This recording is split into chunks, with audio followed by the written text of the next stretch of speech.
ಎಲ್ಲರಿಗೂ ನಮಸ್ಕಾರ. ಇವತ್ತಿನ ಕಥೆ ಹೆಸರು ಕೀಟಲೆ ಕೋತಿ. ಅದೇನು ಮಾಡ್ತಾ ಇತ್ತು ಕೀಟಲೆ ಕೋತಿ? ಒಂದು ಅರಣ್ಯದಲ್ಲಿ ಒಂದು ಈ ಕೀಟಲೆ ಕೋತಿ ವಾಸ ಆಗಿತ್ತು. ಕೀಟಲೆ ಕೋತಿ ಅಂದರೆ ಗೊತ್ತಾಯ್ತಾ?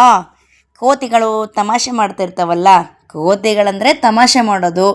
ಅದರಲ್ಲಿ ಈ ಕೋತಿ ಇನ್ನೂ ತಮಾಷೆ ಮಾಡೋದು, ಕೀಟ್ಲೆ ಮಾಡೋದು, ಬೇರೆಯವ್ರಿಗೆ ತೊಂದರೆ ಕೊಡೋದು, ಹೀಗೇ ಮಾಡ್ತಾ ಇತ್ತು. ಈ ಕೋತಿಗೆ ಕೊನೆಗೆ ಏನಾಯಿತು ಅನ್ನೋದೇ ಕಥೆ. ಕೇಳೋಣ ಬನ್ನಿ. ಒಂದು ಅರಣ್ಯದಲ್ಲಿ ಒಂದು ಕೀಟ್ಲೆ ಮಂಗ ವಾಸ ಆಗಿತ್ತು. ಅದು ಒಂದು ಕ್ಷಣನೂ ಸುಮ್ಮನೆ ಕೂತ್ಕೊಳ್ತಾ ಇರಲಿಲ್ಲ.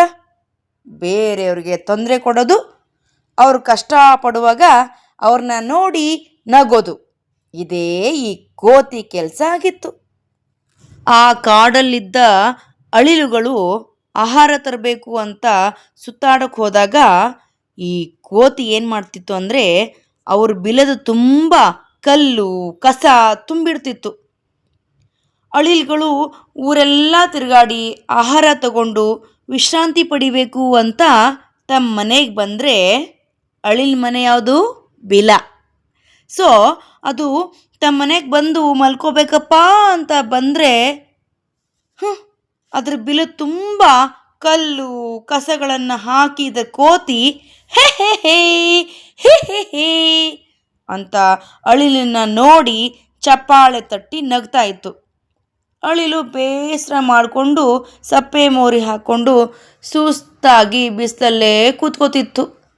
ಮತ್ತು ನಮ್ಮ ಮೊಲಗಳಿದಾವಲ್ಲ, ಮೊಲಗಳು ದಿನಾಲೂ ತಿರುಗಾಡಿ ತಿರುಗಾಡಿ ತಿರುಗಾಡಿ ಗೆಡ್ಡೆ ಗೆಣಸುಗಳನ್ನು ಹುಡುಕ್ತಾ ಇತ್ತು. ಮೊಲದ ಆಹಾರ ಅಲ್ವಾ, ಕ್ಯಾರೆಟು, ಗೆಡ್ಡೆ ಗೆಣಸು ಭೂಮಿ ಒಳಗಡೆ ಬೆಳೀತಾವಲ್ಲ, ಅದನ್ನು ತಿಂತವೆ ಮೊಲಗಳು. ಗೆಡ್ಡೆ ಗೆಣಸು ಮತ್ತು ಗಜ್ರಿ ಇದನ್ನೆಲ್ಲ ಹುಡ್ಕೊಂಡು ಮಣ್ಣಿಂದ ಅಗದು ತಿನ್ಬೇಕಲ್ವಾ. ಈ ಕೋತಿ ಏನು ಮಾಡ್ತಿತ್ತು, ಮೊಲಗಳು ಕ್ಯಾರೆಟ್ನ ಗೆಡ್ಡೆ ಗೆಣಸನ್ನ ಭೂಮಿಯಿಂದ ಅಗಿಯೋ ತನಕ ಅಲ್ಲೇ ಮೇಲೆ ಕೂತ್ಕೊಂಡಿರೋದು.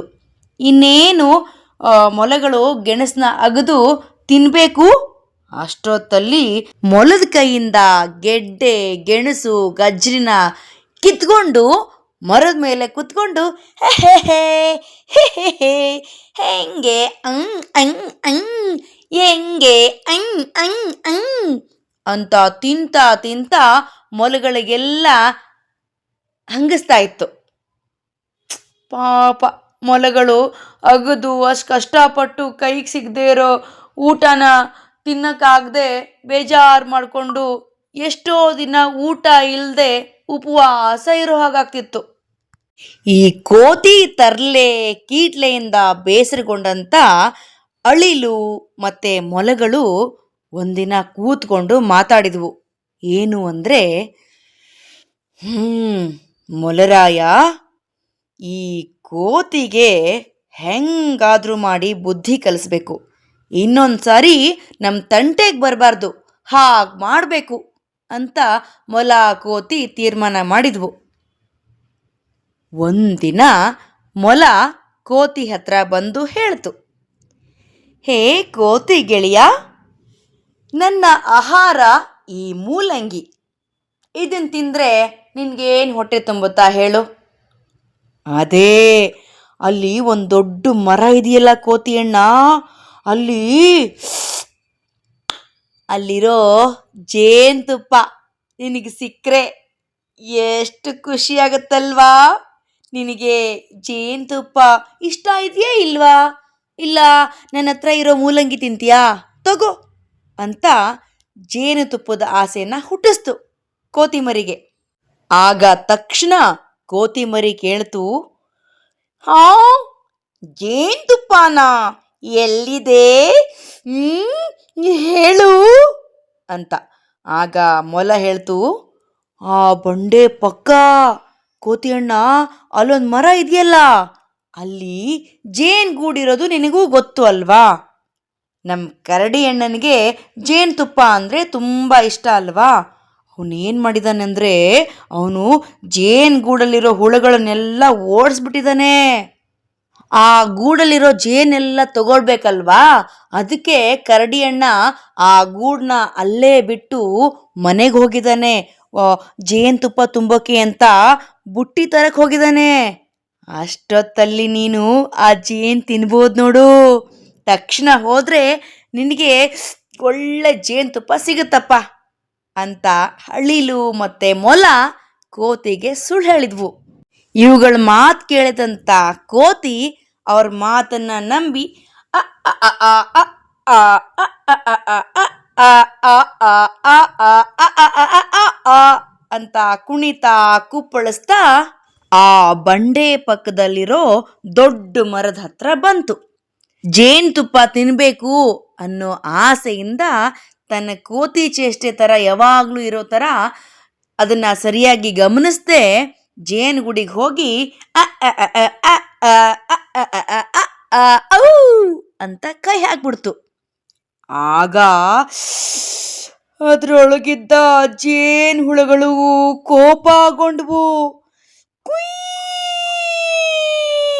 ಕುಯ್ ಕುಯ್ ಕುಯ್ ಕುಯ್ ಕುಯ್ ಕುಯ್ ಅಂತ ಕೋತಿ ಮೈಯನ್ನ ಮುತ್ತಿ ಬಿಟ್ವು.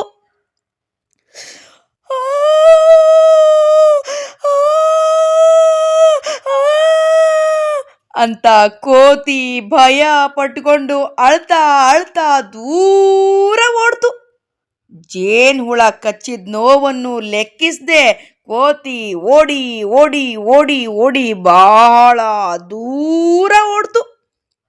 ಆ ಕೋತಿ ಎಷ್ಟು ಭಯ ಪಟ್ಕೊಂಡು ಓಡಿತ್ತು ಅಂದ್ರೆ ಮತ್ತೆಂದೂ ಆ ಕಾಡಿಗೆ ಬರಲೇ ಇಲ್ಲ. ಕೀಟ್ಲೆ ಕೋತಿ ದೂರ ಹೋಗಿರೋದ್ರಿಂದ ಮೊಲ ಮತ್ತು ಅಳಿಲು ಈಗ ಕೋತಿಯ ಕೀಟಲೆ ಇಲ್ಲದೆ ನೆಮ್ಮದಿಯಿಂದ ಕಾಡಲ್ಲಿ ಊಟ ಮಾಡ್ತಾ ರೆಸ್ಟ್ ಮಾಡ್ತಾ ಖುಷಿಯಾಗಿ ನೆಮ್ಮದಿಯಿಂದ ಆ ಕಾಡಲ್ಲಿ ವಾಸ ಮಾಡ್ತಾ ಇದ್ವು. ನೋಡಿ, ಕೋತಿನೂ ಸಹ ಮೊಲ ಮತ್ತೆ ಅಳಿಲ ಜೊತೆಗೆ ಸ್ನೇಹ ಮಾಡ್ಕೊಂಡಿದ್ದಿದ್ರೆ ಈ ಕಾಡಲ್ಲಿ ಅವ್ರ ಜೊತೆಗೂ ಇರ್ಬೋದಾಗಿತ್ತು. ಆದರೆ ಈ ಕೋತಿ ಮಾಡಿರೋ ಕೀಟ್ಲೆಯಿಂದ ಮೊಲ ಮತ್ತು ಅಳಿಲು ಆ ಕೋತಿನ ಆ ಕಾಡಿಂದಾನೇ ಓಡಿಸಿದ್ವು.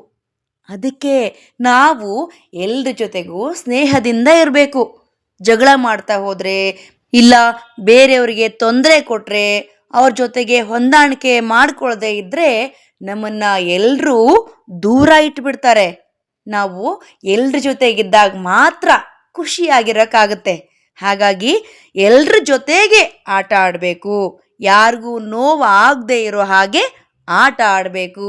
ಅಂದರೆ ಮಾತ್ರ ನಮಗೆ ಗೆಳೆಯರು ಸಿಗ್ತಾರೆ. ಇಲ್ಲ ಅಂದರೆ ಕೀಟ್ಲೆ ಮಂಗಣ್ಣನ ಥರ ಒಬ್ಬಂಟಿಯಾಗಿರ್ಬೇಕಾಗುತ್ತೆ. ಹೇಗಿತ್ತು ಸವಿಲೋಕದ ಕಥೆ? ಇಷ್ಟ ಆಯ್ತಾ? ಹಾಗಾದರೆ ಸಬ್ಸ್ಕ್ರೈಬ್ ಮಾಡಿ, ಬೆಲ್ ಐಕನ್ ಒತ್ತಿ, ನಿಮ್ಮ ಸ್ನೇಹಿತರೊಂದಿಗೂ ಹಂಚ್ಕೊಳ್ಳಿ.